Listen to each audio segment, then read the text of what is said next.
Hi guys! Kumusta kayong lahat? Ayan, sa video na ito, ipag-usapan naman natin ang story ng buhay ng late veteran action star na si John Regala, ang kanyang career kung paano siya nagsimula sa showbiz industry, ang kanyang net worth, pati na rin ang kanyang mga bahay at ang kanyang mga magagarang nasasakyan.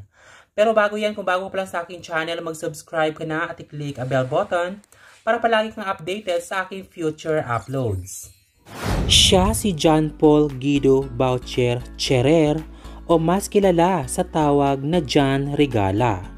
Siya ay pinanganak noong September 12, 1967 sa Manila dito sa Pilipinas. Maliban sa pagiging aktor, siya ay isa ring environmentalist. Simula 1985 hanggang ngayon lamang taon. Si John ay nakapangasawa ng 2 beses. Napangasawa niya si Orina Manansala simula 1996 at naanal sila noong 2004. Ang pangalawang asawa naman ay si Victoria Vicky Gina Alonzo. Ikinasal sila noong 2005 hanggang September 2020. Si John ay isa sa mga pinaka-gifted na Filipino actors at pinaka-controversial actor sa local show business. Noong 1994, si John ay nanomina bilang Best Supporting Actor sa Gawad Urian Awards para sa kanyang performance sa The Fatima Buen Story. Noong 2011, si John ay nanalo bilang Best Supporting Actor sa 37th Metro Manila Film Festival para sa pelikula na Kingpin, The Asyong Salonga Story. Si John Regala ay kilala din sa kanyang pagganap sa alias Babyface, Primitivo, Ebok Ala, Kalaban Mortal ni Baby Ama, The Visconde Massacre, God Help Us, at Batas Ko Ay Bala. Si John ay pumasok sa show business noong mid-1980 at naging miyembro ng Dots Entertainment.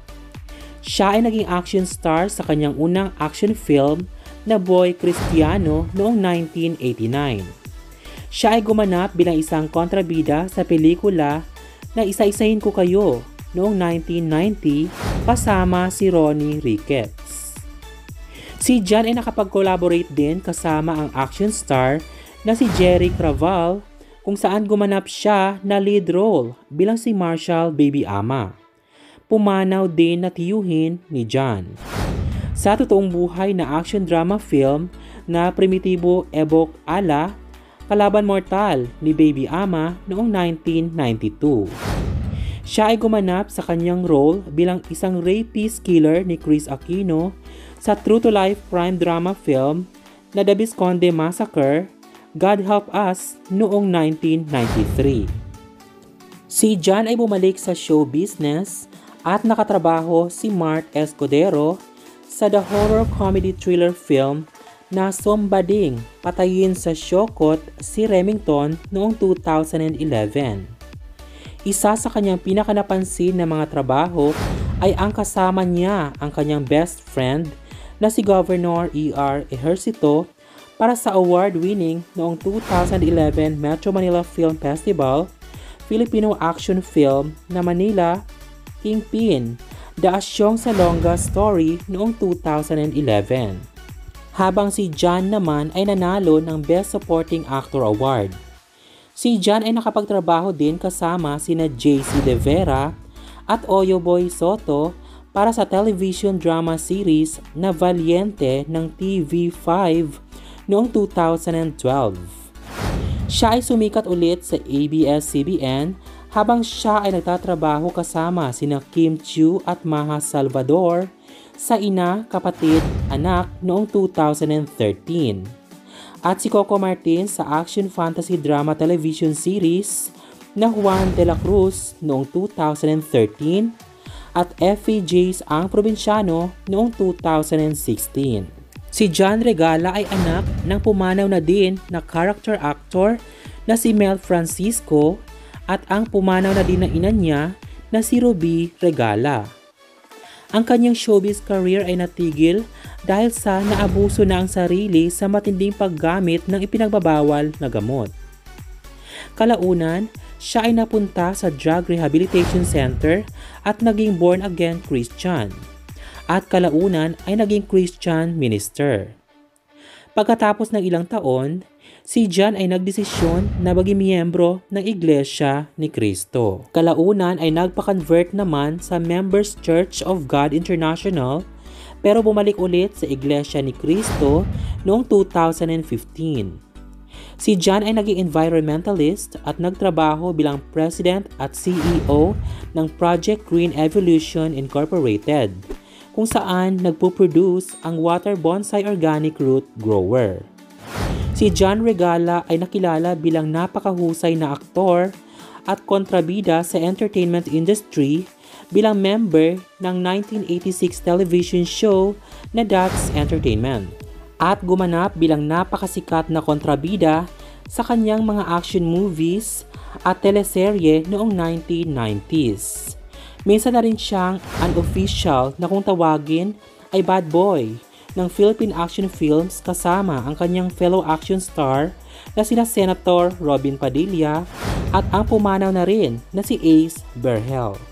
Noong August 2020, si John Regala ay na-hospitalize dahil sa liver cirrhosis, isang kondisyon kung saan ang atay ay nagkapeklat na at panghabang buhay nang nasira at hindi nagagalaw ng normal. Si John Paul Kiefer ang nag-iisang biological son ni John Regala.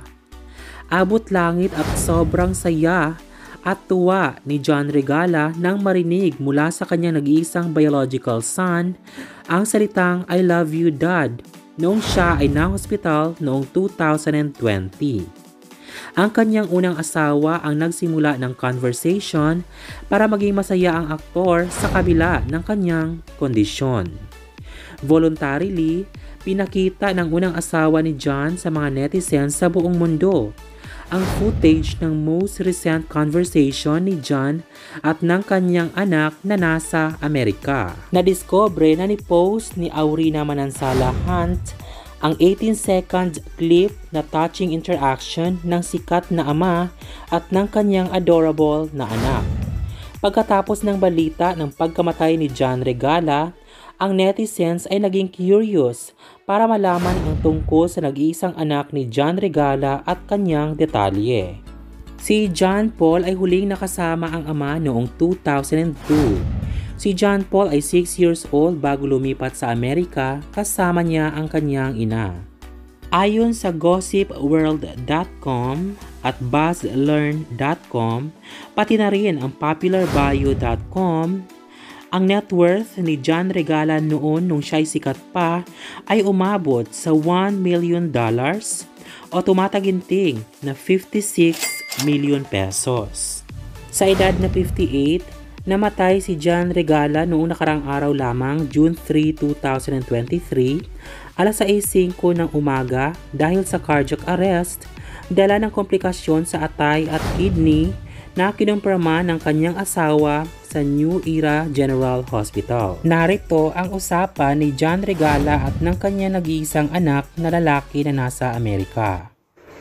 Thank you, Papa John. We love you. I love you too, son. It's nice to hear that. I love you too. Bye-bye. Good night. Good night. Ayan, sa mga bago pa lang sa aking channel, mag-subscribe na kayo at huwag kalimutan i-click ang bell button para palagi kayong updated sa lahat ng aking future uploads. Thank you so much for watching!